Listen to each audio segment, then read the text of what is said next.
So what I want to talk about today is a very tricky subject. It's called the toxic dynamic. I see this very regularly in my family work, in clinic, in couple work, and it's a pattern that can be very pervasive. It can go on endlessly for years, and people don't even notice that it's happening.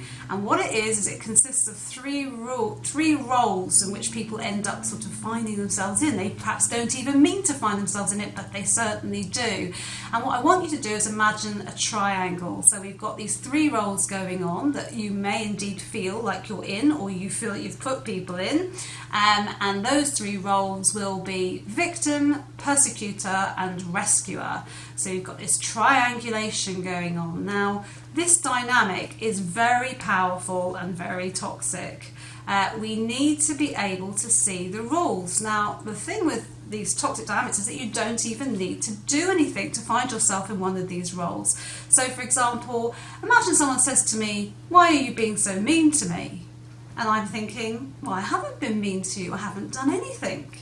Well, immediately that person is presenting themselves as a victim to me, and I am feeling like a victim myself because I feel like I haven't done anything. I might get angry with them for saying that, or I might get confused or frustrated. I might start persecuting them, so I start to become a persecutor, annoyed with them for making these assumptions. So here we can see that you don't actually have to do very much, and you might find yourself in one of these roles. So what should we do about this? Well, the first thing is I want you to start trying to assess in your relationships. Do you often feel victimized? Are you often feeling on the receiving end of people perpetrating you, or indeed you perpetrating them? Do you feel the urge to rescue someone in your life? Are you forgetting that they're actually a capable, competent adult who will find their own solutions? Or is there somebody in the family who's constantly rescuing and creating victims inadvertently by their actions? So it can be extremely toxic. It can go on for years and years, these kind of things. But I'm giving you the tools to start to analyse, is this going on in my own family? Now, this is not something that people are doing on purpose. They're not sitting there trying to do this to you, but nonetheless they exist. And these patterns are often not from the current generation. They're often passed down through families. As I say, if I become a victim, then I'm creating perpetrators around me. If I'm a victim, I need someone to rescue, or maybe I want someone to come and rescue me. Maybe I'm part of the problem too. So how do we solve this? Well, there is a way of getting out of it. You need to first of all recognise which one of those roles do I feel like I'm in, and then we think about moving to the middle of that triangle, and in the middle of that triangle is the way out, and the way out is the adult. So in the middle of these roles we've got the adult, and the adult bit of us is the bit of us that perhaps goes out to work or goes out and meets people publicly. It's the bit of us that's sensible and balanced and reasonable and rational and able to articulate ourselves. So that's the bit that's in the middle. So how does this actually work? Well, let's go back to that example of someone saying that, why have I been so mean to them? Now, I don't think I have been mean. Now, what should I do in a situation like that? Should I say, I haven't been mean, and why are you saying that? Should I start to go on the attack, which starts to feel a little bit more like perpetrator, and then I send the cycle round again? Or should I be the adult, which is more to say, I'm really sorry, I don't know if I have upset you, but if I have, I'm sorry, I didn't mean to or intend to. So we start to talk to them like an adult would talk to them.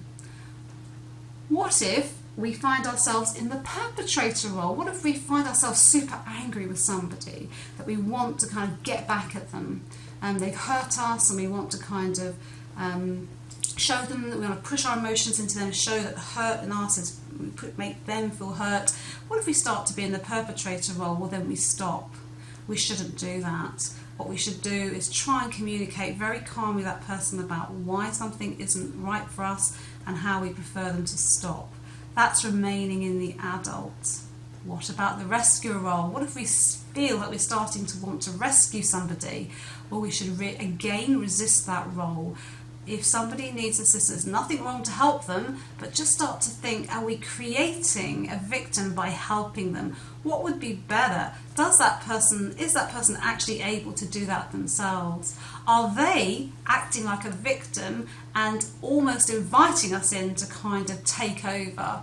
Well, that's not going to help them, is it? They need to find a way to work their own solutions, and that will require us to step back a little bit. We can be compassionate. We can say to somebody, gosh, it's awful, the situation that you're in.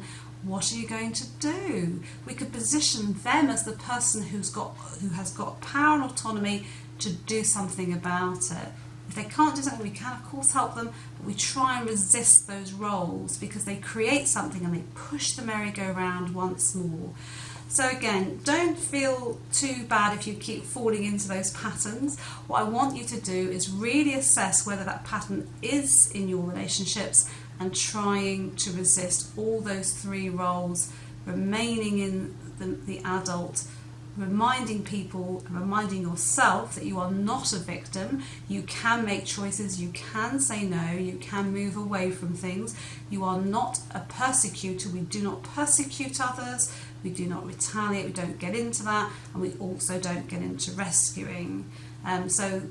I think that would be very effective if you can manage it. I'm sure there'll be lots of you out there who recognise that position or have come across people that induce these kinds of patterns in us, and so we try and resist that. So hopefully that triangle will help, and also the middle bit, which is staying in the adult. Imagine perhaps your partner or your family was a colleague. How would you deal with them if they start to behave in this way? What would the adult bit of you say to a colleague if they were behaving like this? How would you encourage somebody? So trying to kind of hold that in mind.